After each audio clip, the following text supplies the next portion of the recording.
Coming to the stage now is a very funny young man. We started out doing comedy together back in the early 60s. We were on the Mike Douglas show together. We were on Merv Griffin. We were actors on Chico and the Man. We did Maude. Those were the days, huh? Good times. The hilarious Mr. Forrest Simmons, everybody. Come on, Forrest.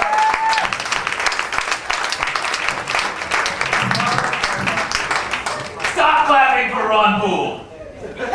He beats children with a wiffle ball bat for fun. I live here in New York. Was anybody here for the blackout a couple years ago? Yeah, it was kind of fun, right?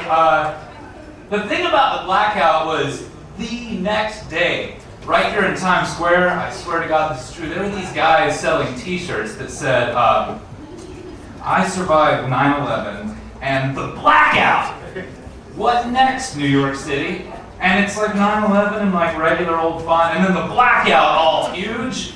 I don't know how they really equated those things, but I was wondering if I could build a time machine and I could go back in time. Were there people capitalizing on this sort of thing throughout history? If I could go back in time, were there t-shirts that said, I survived the Holocaust and the blizzard of 53? What next, Berlin?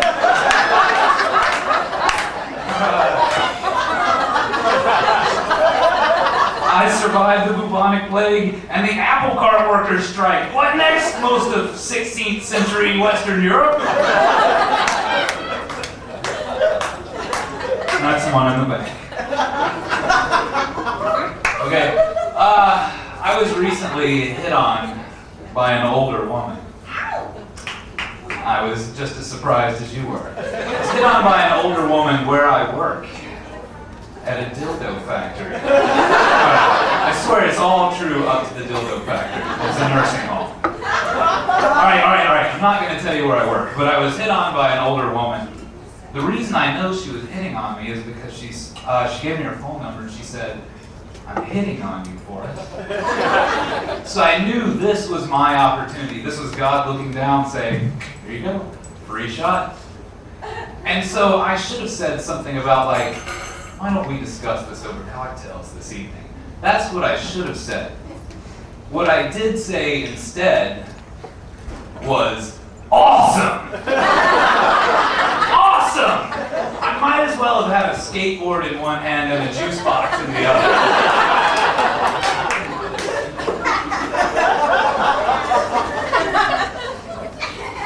Awesome! I was looking in the vault for the response for when an older woman hits on you, and what came out was the response when an older woman announces that we're going to have a pizza party.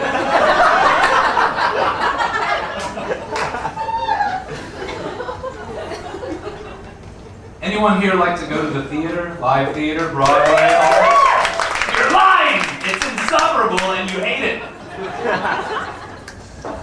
The problem with theater these days is that there's these really banal shows with these one-word titles that don't tell you anything, and it's so pretentious, and I'll hear the ads for them on the radio, and it's like the Manhattan White Bread Theater Company presents its latest production, Why?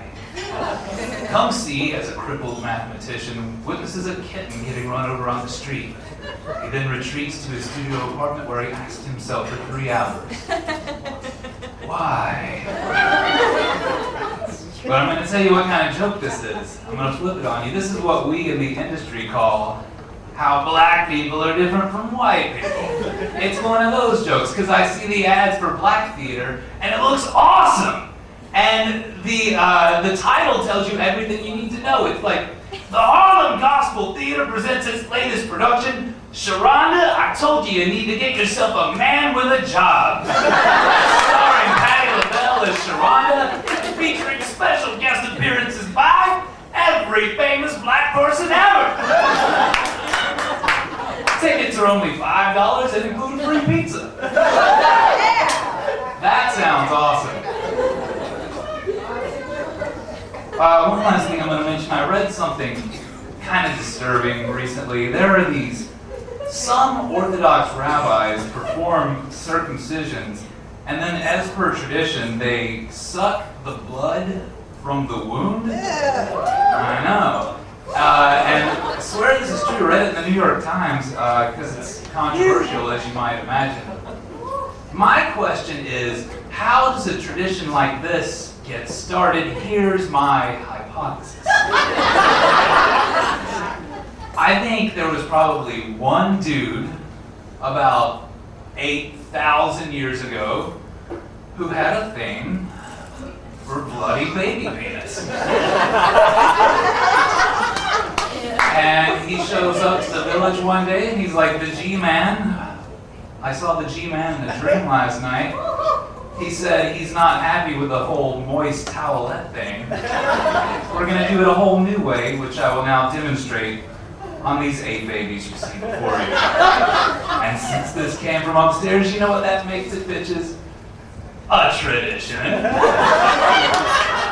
Thanks a lot, guys.